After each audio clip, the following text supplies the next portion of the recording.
Hello, I'm the Irresolute Cartographer, and this is the 7th video in my other great game series, and today we're looking at Days Gone.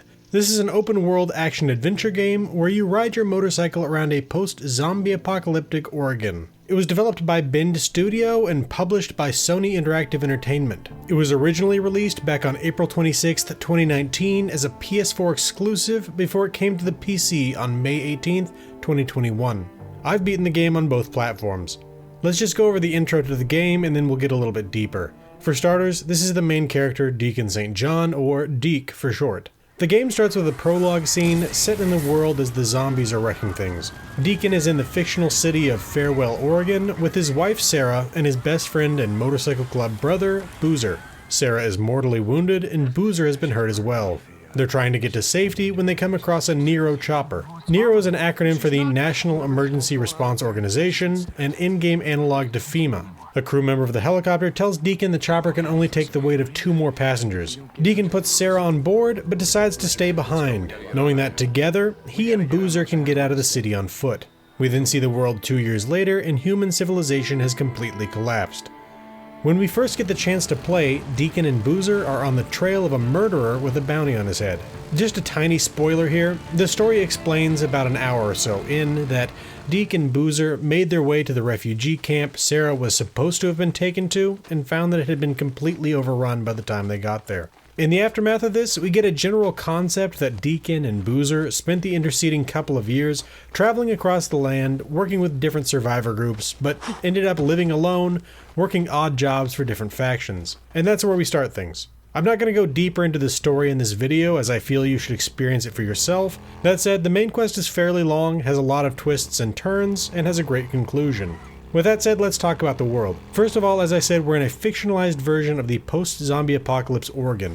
There are 6 areas in the game with distinctly different scenery in each area. The gameplay starts in an area reminiscent of a rainforest in the Pacific Northwest, but there's also an area that's a desert like southeastern Oregon, Glacier Valley Meadows, mountain lakes, hills, and even a fictionalized crater lake with Wizard Island at the center. The areas are gated by the story to an extent, but once opened, you can roam them searching ruins for supplies to fix up your bike, materials to make weapons, or collectibles.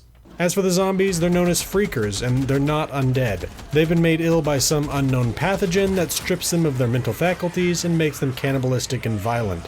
There are multiple varieties of freaker, but you'll generally come into contact with swarmers more than any other. While you'll see some out during the day, freakers are generally nocturnal, and they spend their daylight hours sleeping in nests they built out of brush and their own feces. A big part of the secondary gameplay is clearing these nests. This is done by chucking a Molotov cocktail into the nests, and then dealing with whatever comes out. This is really only how it works with small nests. Larger nests are home to hordes. The hordes are really one of the signature features of Days Gone, and one that I haven't found a comparable version of in other zombie games. There are large groups of freakers that have made their nests in abandoned structures and volcanic caves in the region. They sleep during the day, come out at night to drink from the local lakes and rivers, and feed on corpse piles and mass graves left over from the outbreak. They can be as small as 50 or so individuals or up to hundreds. As I said before, there's really nothing quite like fighting a horde in Days Gone. Once alerted to your presence, the freakers come rushing on like a flood of death. Defeating the hordes can be seriously dangerous, and I've died several times while fighting them, but the experience is such a rush when completed properly. There are also animals infected by whatever's turned freakers into what they are. Generally, we're talking about infected wolves, bears, and crows. These animals will try to kill you just like the human freakers, so you'll have to avoid or kill them too. It's not just you and the freakers, there are also uninfected survivors, both hostile and friendly. These survivors generally live in camps, again both hostile and friendly. Clearing hostile camps is another piece of secondary gameplay, and it generally yields a new fast travel point and provides a map of the surrounding region when completed. In friendly camps, you can sell hunted game and turn in freaker ears to earn camp script, and then use that script to buy motorcycle parts, guns, and ammo. Every camp has its own unique supply of merchandise, the sales of which are usually gated by reputation. Each camp has its own reputation system. You can improve your reputation by turning in freaker ears, completing quests, and directing survivors you find on the road to the camps. Outside of the occupied camps, you can also find old Nero checkpoint camps, with injectable serums that serve as perk points.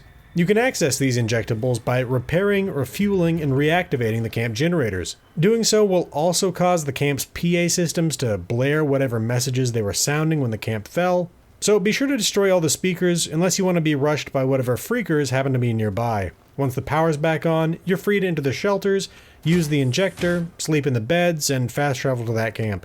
With the base of the story covered, the world explained, and the general gameplay activities explained, I'll just show you what you do in between those activities. Here we are just outside Lost Lake Camp. This is on the PC, on a past save where I've nearly completed my playthrough. On the map I'll select a horde that I haven't finished, and let's get going.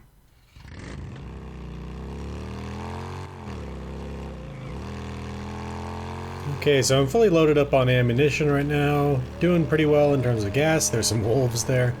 They can be dangerous, but not nearly as dangerous as when they're infected. The infected ones can outrun your motorcycle, so that's when you gotta worry. The uninfected ones are dangerous when you're on foot, but not so much like this. Alright. So we'll stop here, get some gas real quick.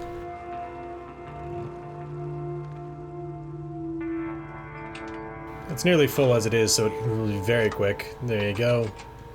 That's not the only way to get gas, there are also gas cans.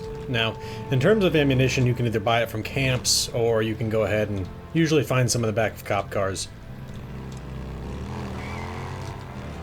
There's a deer running up there. Great looking world they built. Alright, now we've got three places to go here. One representing where they sleep, one representing where they feed, and one representing where they drink. Now this is the drink one here, obviously, because we're right next to the river. And they are not here. Let's check this one up here. My guess is this is where they feed, but we'll see soon enough. Yep, this would be where they feed. It's an old mass grave. They're not here, so let's go ahead and head over to where they sleep.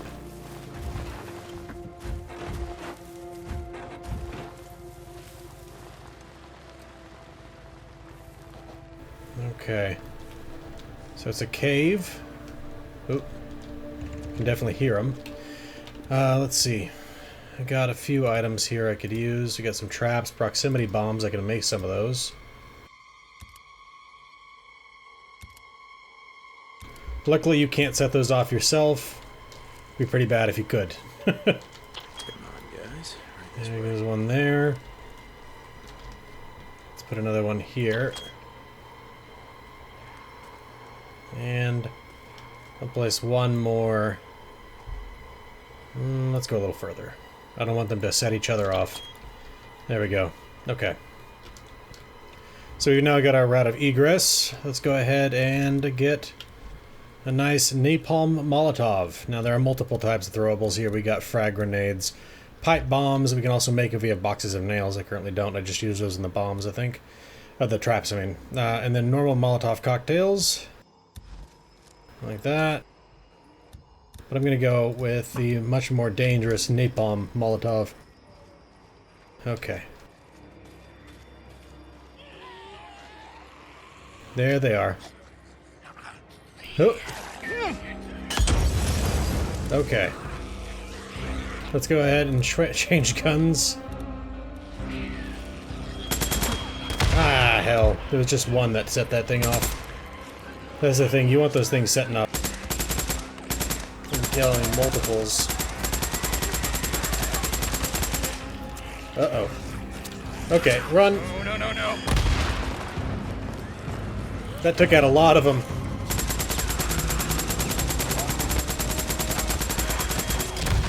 Ah, not so many that one.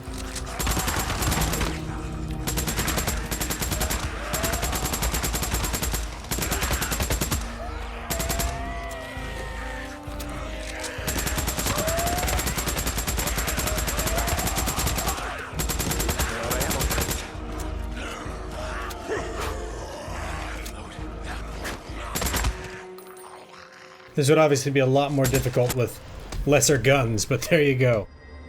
Another horde taken down. Gave me more rep with the local camp. Okay. Now it's giving me a new mission to do there, but we're not going to do that. Anyway, though, that shows you how to take out a horde. Now, there are a lot of hordes on the map. In fact, they're not necessary to complete the game. You can, of course, come back and do them after the fact. You can see all of these little hordes all over the place.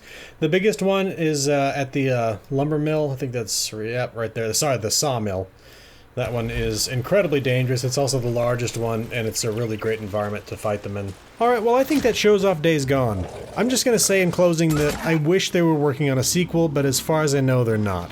The game is great in showing these small groups attempting to survive and even rebuild the destroyed world, but also that something weird is going on with the Freakers, and that they seem to be evolving. I want to see these stories progress, but for now, I can only hope for a sequel that may never come. Anyway, this has been the Irresolute Cartographer.